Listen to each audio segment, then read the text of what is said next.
Bismillahirrahmanirrahim. Assalamualaikum warahmatullahi wabarakatuh. Innal hamdalillah nahmaduhu wa nasta'inuhu wa nastaghfiruh wa na'udzu billahi min syururi anfusina wa min sayyiati a'malina may yahdihillahu fala mudhillalah wa may yudlilhu fala hadiyalah. Asyhadu an la ilaha illallah wahdahu la syarikalah wa asyhadu anna Muhammadan abduhu wa rasuluhu la nabiyya wa la rasula ba'da amma ba'd. Bismillah, insya Allah kami di sini kelompok 6 dari mata kuliah manajemen resiko yang dosen pengampunya yaitu Ustadz Fakhri akan memberikan presentasi sebagai tugas akhir pada semester 6 ini. Kelompok 6 akan mengambil judul perbandingan risiko bank konvensional dan bank syariah. Sebelum memasuki pembahasan, saya akan sedikit memperkenalkan anggota kelompoknya. Yang pertama yaitu Akh Faiz Fadil Musyafa yang berada di kiri saya. Kemudian saya sendiri Muhammad Hanif. Kemudian ada Hilal Muafa. Nah, ini orangnya. Kemudian terakhir Akh Ahmad Azam Qayyumuddin. Nah, kemudian langsung memasuki pembahasan yang pertama yaitu latar belakang. Pada latar belakang ini dijelaskan, dalam menjalankan bisnis, bank senantiasa bersinggungan dengan risiko. Namun, bila risiko itu dikelola dengan baik, dapat menghasilkan imbal hasil yang sesuai dengan risiko yang diambil dan memberikan return yang memadai bagi pemegang saham. Maka kita di sini bisa meminimalisir akan risiko tersebut. Kemudian menurut ahli, yaitu Kuncoro dan Suharjono dalam Syafitri 2011 mengatakan bahwa dalam kondisi persaingan antar bank yang semakin ketat, bank-bank akan semakin sulit melakukan prediksi apa yang akan terjadi. Sehingga tingkat risiko yang dihadapi juga meningkat. Kemudian perbedaan karakteristiknya, produk, regulasi, serta struktur pendanaan antara bank syariah dan konvensional menimbulkan pertanyaan tentang bagaimana tingkat risiko keuangan kedua bank tersebut dalam menghadapi dinamika pasar dan ketidakpastian ekonomi. Penjelasan ini bertujuan untuk menganalisis serta membandingkan tingkat risiko keuangan kedua bank guna memberikan insight bagi stakeholders dalam pengambilan keputusan investasi dan kebijakan manajemen resiko. Kemudian yang selanjutnya yaitu sebelum kita memasuki ke uh, analisis SWOT-nya, kita perlu mengetahui pengertian di antara bank konvensional dan bank syariah yang insya Allah pengertian ini akan dijelaskan oleh Hilal Mu'affa. Tafadhal. Baik. Kali ini saya akan menjelaskan tentang pengertian bank konver dan bank syariah. Kalau bank konvensional adalah bank yang menjalankan kegiatan usahanya secara tradisional, yaitu dengan menawarkan produk dan layanan seperti tabungan, deposito, kredit, dan pembiayaan lainnya. Dengan sistem bunga, bank ini biasanya memiliki kantor cabang fisik dan juga menyediakan layanan digital seperti mobile banking dan interbanking. Kalau pengertian dari bank syariah adalah bank yang mengikuti aturan Islam. Bagian penjelasan umum UU Perbankan Syariah menerangkan bahwa prinsip perbankan syariah merupakan bagian dari ilmu ekonomi Islam. Prinsip bank syariah yang mana sesuai dengan ekonomi Islam adalah larangan riba dalam berbagai bentuk secara menggunakan sistem atau prinsip bagi hasil. Dengan prinsip bagi hasil ini, bank syariah dapat menciptakan iklim investasi yang sehat dan adil.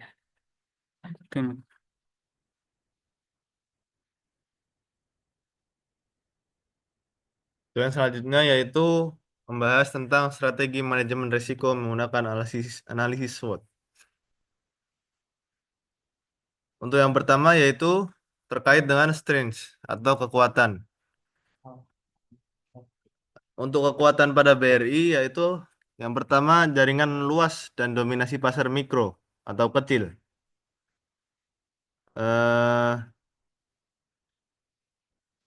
Bank BRI memiliki keunggulan kompetitif melalui jaringan operasional yang sangat luas, mencakup lebih dari 10.000 outlet yang tersebar di seluruh Indonesia.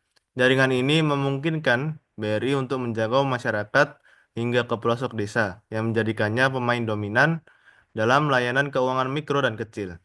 Keberadaan unit-unit kerja hingga ke tingkat desa memberi nilai strategis dan dalam memperluas inklusi keuangan. Untuk yang kedua yaitu profitabilitas tinggi. Dalam hal profitabilitas, BRI mencatatkan kinerja keuangan yang impresif. Pada tahun 2023, BRI berhasil meraih laba bersih sebesar 50,36 triliun, menjadikannya bank BUMN dengan profit tertinggi.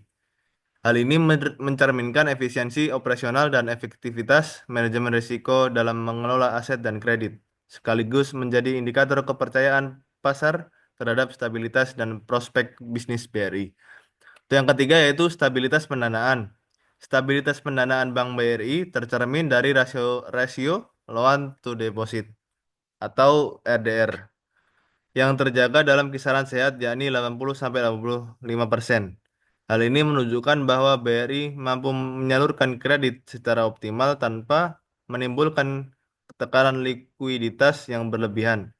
Stabilitas ini sangat penting untuk menjaga kesinambungan operasional dan ekspansi kredit, terutama di sektor UMKM yang menjadi fokus utama BRI. Untuk kekuatan pada BSI yaitu yang pertama, salah satu bank syariah BUMN. BSI merupakan hasil merger dari tiga bank syariah milik BUMN yaitu BNI Syariah, BRI Syariah, dan Bank Syariah Mandiri yang membentuk entitas baru dengan total aset mencapai 300 triliun.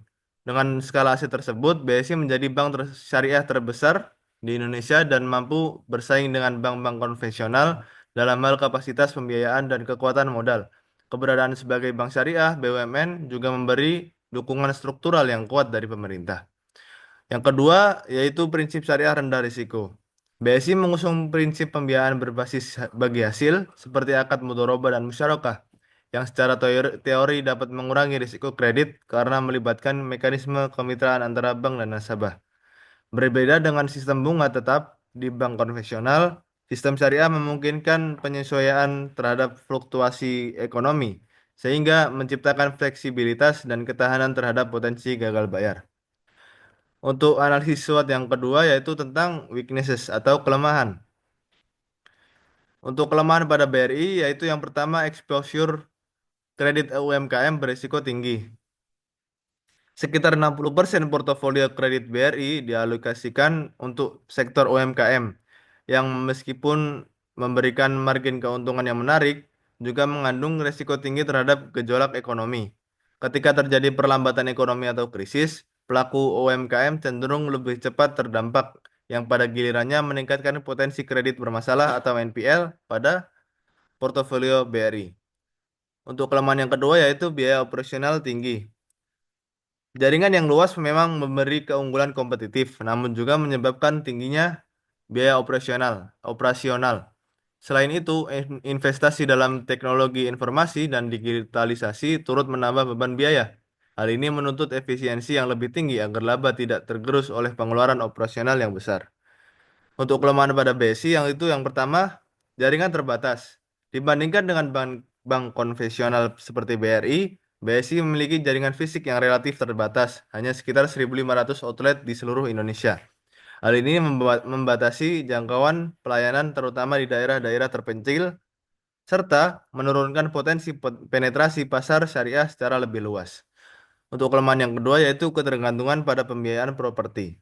Sebagian besar portofolio pembiayaan BSI sekitar 35% difokuskan pada sektor properti. Hal ini menciptakan konsentrasi risiko yang tinggi karena fluktuasi di sektor properti dapat berdampak langsung terhadap kesehatan portofolio pembiayaan dan kestabilan pendapatan bank, khususnya saat terjadi pelemahan pasar. Selanjutnya masuk kepada opportunities atau peluang. Yang pertama dari bank konvensional yaitu BRI. Peluang pertama digitalisasi BRIMO. Transformasi digital melalui aplikasi BRIMO menjadi peluang besar bagi BRI untuk meningkatkan efisiensi dan memperluas jangkauan layanan. Melalui platform ini, nasabah dapat melakukan transaksi perbankan secara cepat dan aman tanpa perlu ke kantor cabang. Inovasi ini juga membuka peluang untuk menurunkan biaya operasional dalam jangka panjang, sekaligus meningkatkan pengalaman pengguna.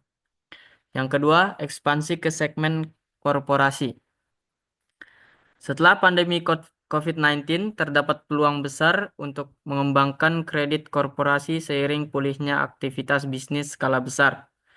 BRI dapat memperluas portofolio kreditnya ke sektor korporasi guna mendiversifikasi resiko dan meningkatkan pendapatan dari segmen dengan resiko yang lebih terkendali dibanding UMKM. Yang kedua dari Bank Syariah, BSI, peluang yang pertama, pertumbuhan ekonomi syariah. Indonesia memiliki potensi besar sebagai pasar halal terbesar di dunia. Dengan populasi muslim terbesar secara global, pertumbuhan konsumsi halal dan meningkatnya kesadaran akan produk keuangan syariah membuka peluang bagi BSI untuk memperluas layanannya dan menjadi pemimpin dalam ekosistem ekonomi syariah global. Yang kedua, dukungan regulasi pemerintah. Pemerintah terus mengeluarkan kebijakan yang mendukung perkembangan perbankan syariah. Salah satunya melalui Undang-Undang Nomor 4 Tahun 2023 yang memberi insentif dan kemudahan bagi institusi keuangan syariah. Regulasi ini memberikan landasan hukum yang kuat dan membuka peluang pengembangan produk serta ekspansi bagi BSI. Selanjutnya masuk kepada threats atau ancaman.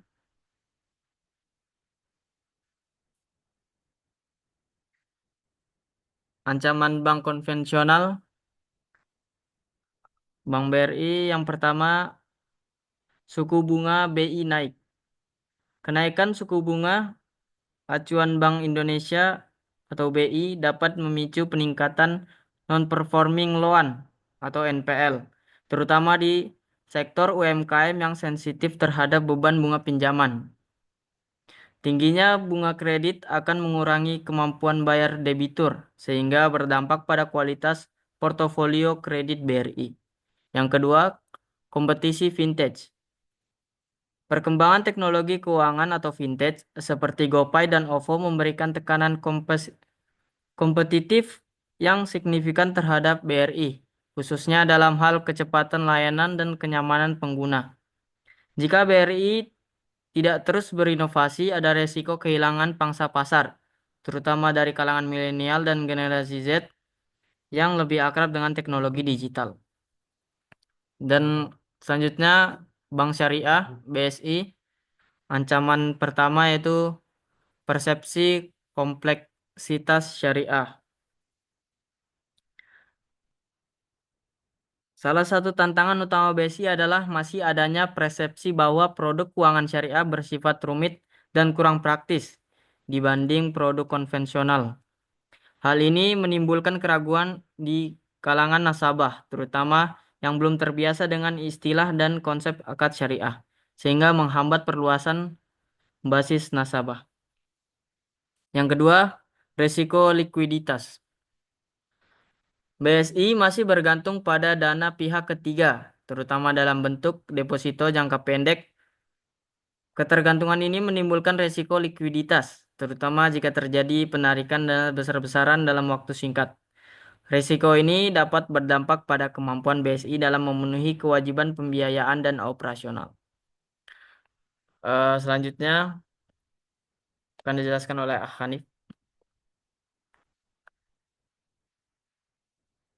Kemudian setelah dipaparkan eh, bagaimana kekuatan kelemahan, peluang dan ancaman-ancaman dari bank konvensional dan bank syariah, kita mendapatkan hasil yang pertama adalah dari Bank BRI, yaitu jenis resikonya dalam kreditnya.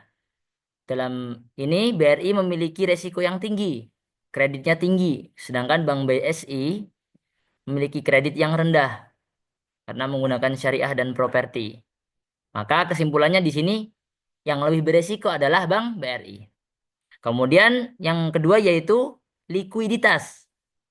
Dalam Bank BRI ini eh, memiliki Bank BRI memiliki likuiditas yang rendah, yaitu LDR yang stabil, yang telah dijelaskan oleh Akfaiz tadi.